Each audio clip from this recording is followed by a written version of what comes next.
Hello children, welcome to Akshman Study Point. I am Nirmala Joshi and we are doing chapter number 21, that name is Significance of a Democratic Government. So in this chapter we have already read about introduction, features of democratic government and principle also. Now today we will do some other key learning point of this topic, of this chapter I mean to say. First is social democracy. Now the question in our mind, what is social democracy? In a democratic form of government, जबकि हमारी जो सरकार है वो लोकतांत्रिक है, all the people are equal before the authorities and the laws formulated by them.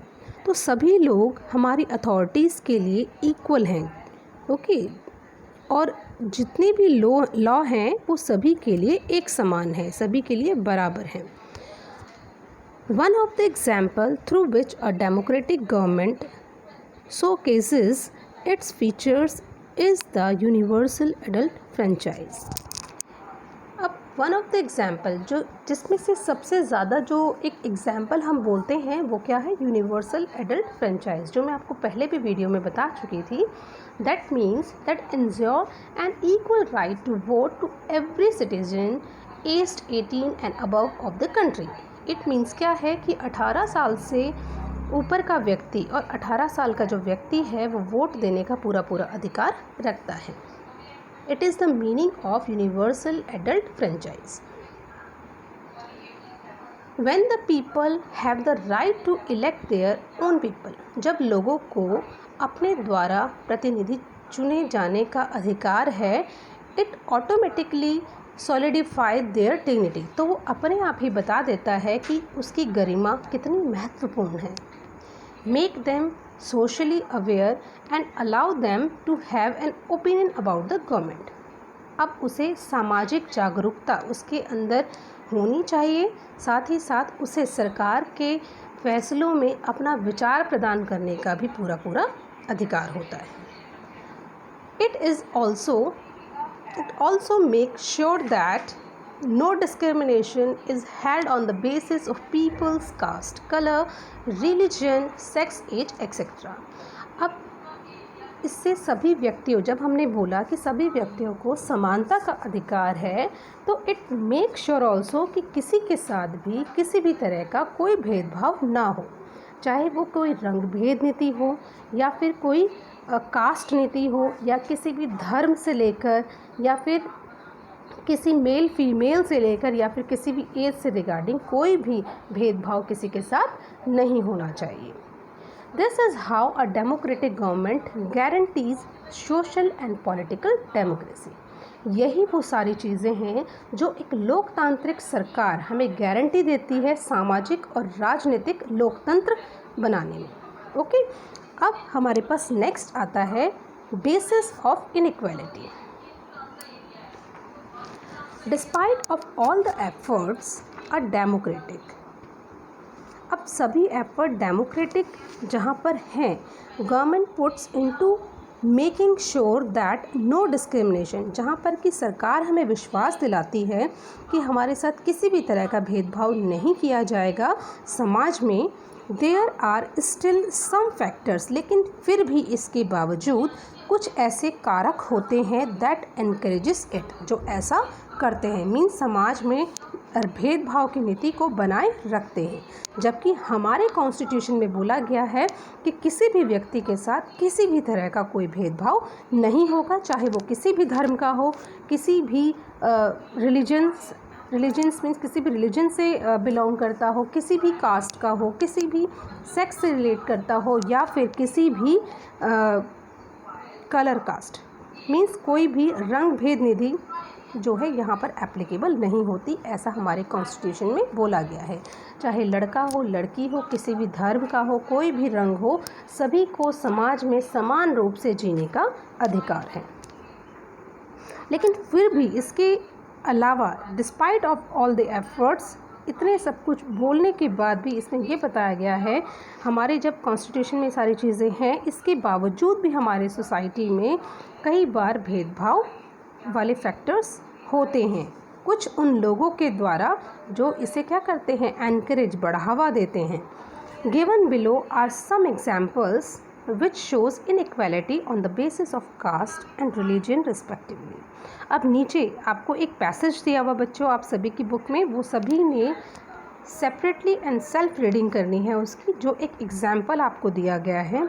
Okay, और don't worry, अगर आप इसे रीड नहीं करते तो हम अपनी नेक्स्ट वीडियो में सिर्फ इस पैसेज के बारे में कुछ पढ़ेंगे, और मे बी कि इस पैसेज से आपके एग्ज़ाम के लिए भी हेल्प हो। Now next topic is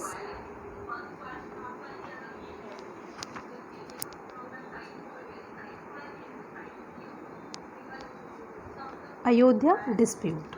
अब यहाँ पर कुछ अयोध्या के विवाद के बारे में भी बताया गया है।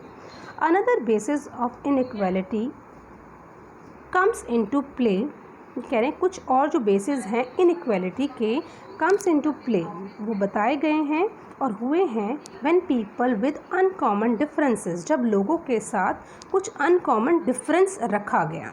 Take up the decision in their own hands, ठीक है, uncommon differences take up the decision in their own hands, जब अनकॉमन डिफरेंसेस थे उनके डिसीजन मेकिंग में, on that condition there is also inequality comes on that time.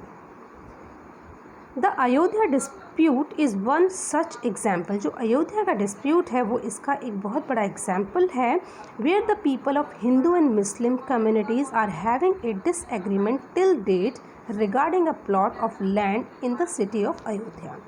अब यहाँ पर बात की गई कि जो लोग थे हिंदू और मुस्लिम समुदाय के, आर हैविंग ए डिसएग्रीमेंट, उन दोनों के बीच में एक डिसएग्रीमेंट हुआ एक ज़मीन को लेकर जो कि अयोध्या शहर के बारे में थी, ठीक है, और अयोध्या शहर की थी, लोकेट इन फैज़ाबाद डिस्ट्रिक्ट उत्तर प्रदेश, और ये पूरा जो मामला है ये उत्तर प्रदेश के फैज़ाबाद डिस्ट्रिक्ट का है। The people of Hindu community, जो हिंदू कम्युनिटी के लोग थे, claim that the place is birth place of Hindu deity Ram, उन्होंने क्लेम किया, उन्होंने दावा किया कि ये जो जगह है ये राम जी का बर्थ प्लेस है, जो कि हिंदू धर्म के अनुसार भगवान राम है। Whereas the people of Muslim community, जहाँ पर Muslim community believe that the Babri Masjid was build at this site, जहाँ पर अपोजिट जो मुस्लिम कम्युनिटी के लोग थे वो चाहते थे कि जो बाबरी मस्जिद थी वॉज बिल्ड, वो बनी हुई थी इसी साइट पर। अब देखो दोनों के बिलीव क्या हैं, अलग अलग है। ओके, यानी कि यहाँ पर दोनों की जो थिंकिंग है वो क्या हो रही है, डिसएग्री हो रही है। हिंदू धर्म के लोग कहते हैं कि यहाँ भगवान राम का धाम था क्योंकि वो उनका बर्थ प्लेस है, जबकि मुस्लिम समुदाय के लोग कहते हैं कि बाबरी मस्जिद यहाँ पर पहले से ही सिचुएट थी, बनी हुई थी, which was destroyed during a riot in 1992, जिसको ध्वस्त कर दिया गया, डिस्ट्रॉय कर दिया गया जब एक विद्रोह चल रहा था, एक युद्ध हुआ था 1992 में। The Hindus also state that the mosque was build by demolition. Okay, Hindu ने ये भी स्टेट किया कि जो मॉस्क्यू थी, जो वो मस्जिद थी जो कि बनाई गई थी, वो ध्वस्त कर दी गई थी एक हिंदू टेम्पल बनाने के लिए। ओके, ये स्टेट किया था। ऑल्दो ऑन 30 सितंबर 2010, यद्यपि 30 सितंबर 2010 को the land was judged and ruled, the land थी उसके ऊपर जज किया गया, ठीक है, और उसको निर्णय यानी कि उसको रूल किया गया, शासन किया गया उस पर, किस चीज़ का, upon the people are still fighting for either the temple और मॉस्क्यू टू बी बिल्ट। तब तक उसको जब्त कर लिया गया जब तक कि जो लोग इस बात को लेकर फाइट कर रहे थे आपस में, टेम्पल और मॉस्क्यू को बनाने की बात, जो बनाने की बात थी ना, टेम्पल बनेगा या मॉस्क्यू बनेगा, इसको बनाने तक की बात को लेकर द लैंड वॉज जज्ड, इस पूरी लैंड को जज किया गया और रूल्ड अपॉन, उसके ऊपर रूल किया गया कि the people are still fighting, जिस पर कि लोग बात कर रहे थे, ठीक है, जिस पर कि लोग लड़ रहे थे कि टेम्पल बनेगा या फिर मॉस्क्यू बनेगा। This proves that giving too much power in hand of people अब ये आपको शो करता है कि कितनी पावर होती है लोगों के हाथ में। May also raise inequality and discrimination in the society, और वो किस तरीके से असमानता और भेदभाव को बढ़ाते हैं समाज में। Okay,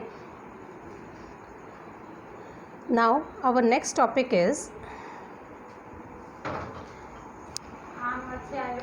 democratic economic democracy. What is economic democracy?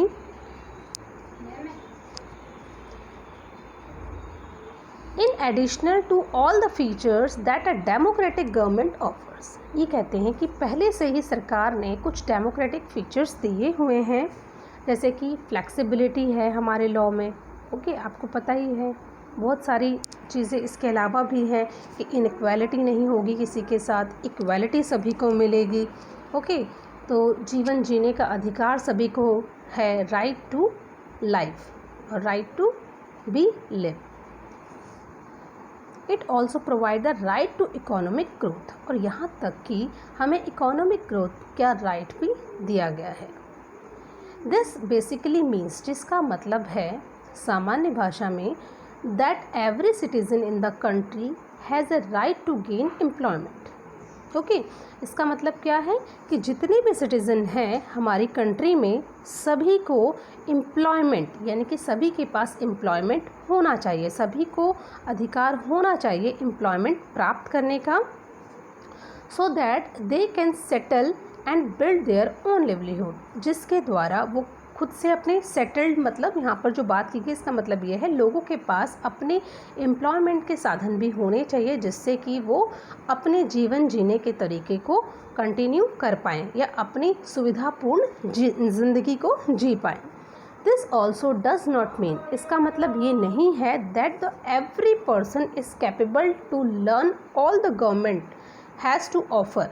इसका मतलब यह नहीं है कि दैट द एवरी पर्सन, की प्रत्येक व्यक्ति is capable to learn all that, कि जो प्रत्येक व्यक्ति है वो कैपेबल हो किस हर किसी गवर्नमेंट के पहलू को, has to offer, but it is the duty of representatives of the government to encourage the people so that they can work and up to fulfill their potential।